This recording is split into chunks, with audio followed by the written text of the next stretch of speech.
Hi, so this is a little bit of work today around what we call our Q angle. So that's the angle from our hips and our thigh bone. Often what happens is because we're a little bit wider in the hips as a lady, we tend to bring our knees inwards, which kind of increases this angle, which as you can imagine with the thigh bone and the hip socket, if the bone is kind of tucking in, say for example for this leg, it's going to be squishing into this side of our hip or our groin.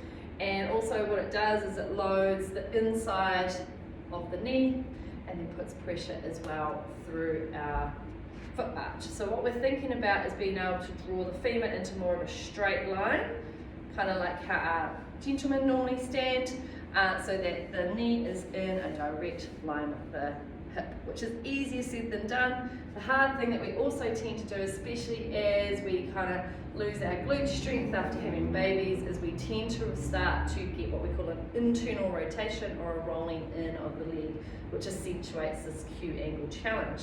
So as you can see, I've got my knee rolling in here. This is tightening all through the front here. And if you can imagine what's happening through the back, if I have not only my leg in here, it actually is overstretching this hip. Then when I turn or rotate my leg inwards, what it then does is catches me right into this spot. And if there's any kind of nerves like your sciatic nerve in this area, this is where it's going to be getting caught up and tight. So what we want to think about is being able to essentially square everything up, make sure that our legs are in the same line as our hip, and that that thigh is not rolling in.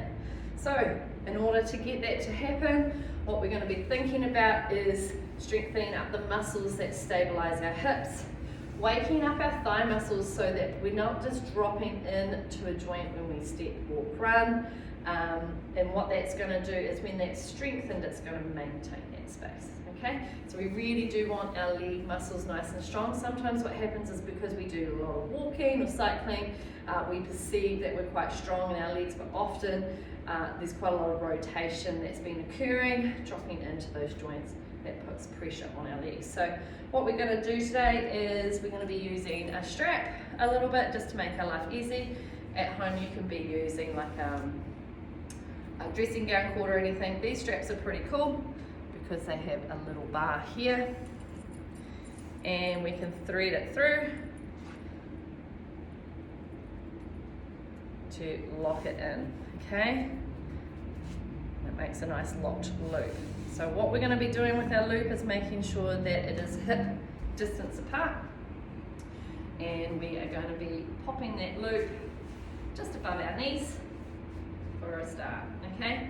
So what we're thinking about here is making sure that we are keeping our arches working. So we've got our feet lifting from the inside and we're putting weight over to the outside of our toes. So our toes are really active here. You want to imagine that you're spreading space between each toe.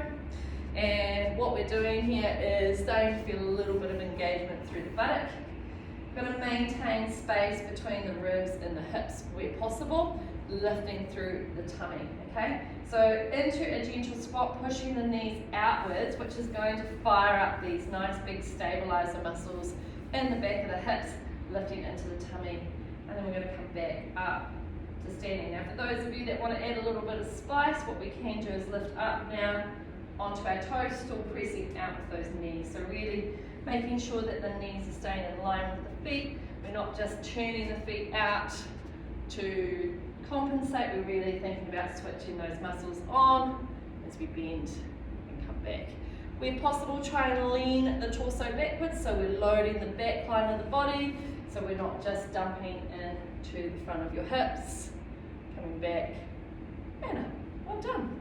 So how many? Around 5 to 6. If you want to make it go a little bit harder, you can start to slow down your repetitions there. Now, interestingly enough, I've also got a block here. You can use a pillow at home. I'm going to pop that in between my thighs. So this is to maintain the gap between our legs, to teach our legs not just to drop. So the first exercise with the strap was waking up the muscles on the outside to keep that rotation back into square. This is lifting up the muscles from the inside of the thigh to maintain the gap rather than just letting it drop.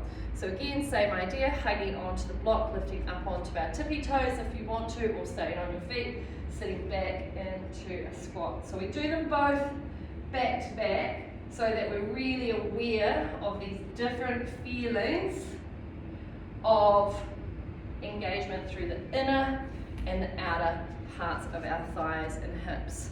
Okay, really, really great one to get started with. Now, if you would like to make life a little bit more challenging, bringing in a chair is really important, because the amount of times that we get in and out of a chair in our day-to-day life can be really quite substantial. So with our chair work, we want to make sure that we're pressing our knees outwards. Often when we come to standing, especially the weaker leg will tend to drop in, and now that you notice that, you'll be surprised at how many people you see.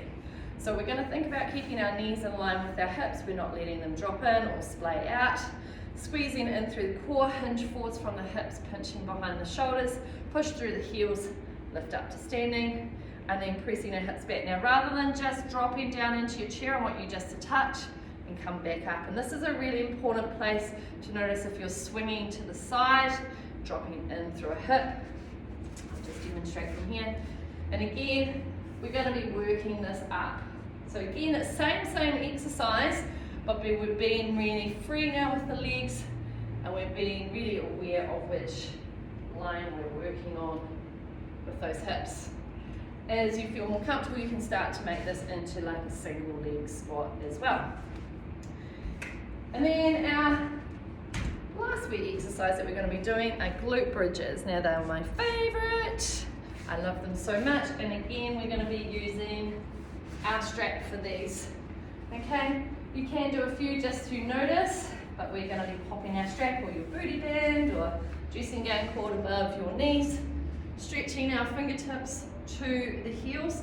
This is going to be good to extend the back of the neck, engage the back of the shoulders. We're pushing outwards against the strap, so the strap is very, very tight. Weight to the outside of our feet, tuck the tailbone down, gently peel up, pressing wide with the knees as you squeeze into buttocks, maintaining the tuck under of your tailbone, slowly and gently peeling down. Okay, so as we're rolling up, we're peeling up. As we're rolling down, we're peeling our spine down. Well done. Awesome. Again, 6 to 8. You'll start to feel these glutes far up. Last one. Well done. Peeling ourselves down, releasing the strap. And then for those of us that want a little bit harder work, in one last set, we're going to roll over to our side, maintain our nice bent legs, super glue our feet together. Now, we want to imagine that your hip is rolling forwards and not rolling backwards throughout the whole entirety of this exercise, because what we tend to do is roll the hip back to lift the legs. So we're really imagining that our tummy button is pulled in, our side ab is lifted up. We're going to squeeze the buttock and lift the top knee up. Clams, you'll be familiar with these from lots of physios.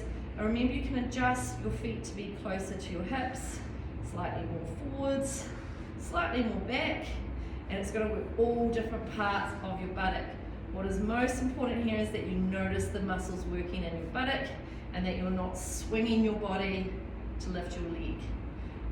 Really important here as well is to consider that it's not about how high this leg is working, it's about can we wake up these buttock muscles.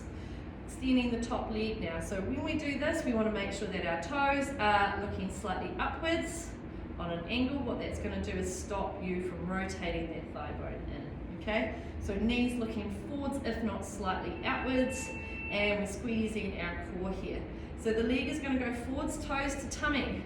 That's going to switch on the muscles at the front of the thigh. It's going to pull up through the knee and give you a really nice, stable, strong knee. Point the toes, bring the leg backwards. The toe point is to switch on the muscles in the back of the leg and your buttocks. Toes forwards, come forwards, maintaining this nice, strong thigh. The leg's not rotating, it's not dropping up and down. Point the toes and squeeze back. This backwards movement does not go too far backwards. In fact, you won't be able to go as far as what you think. Make it smaller, make it much more stable so that we can have that really nice, strong movement. Well done. I'm going to do 2 more. Bottom leg, bend for easy, straight for harder, float it off the leg for even harder. Just remember we're looking for quality movement rather than just a really, really hard movement. And that's just going to wake up all of your glutes, get everything working. Then we just give everything a little bit of a stretch, so we're going to bend our knee.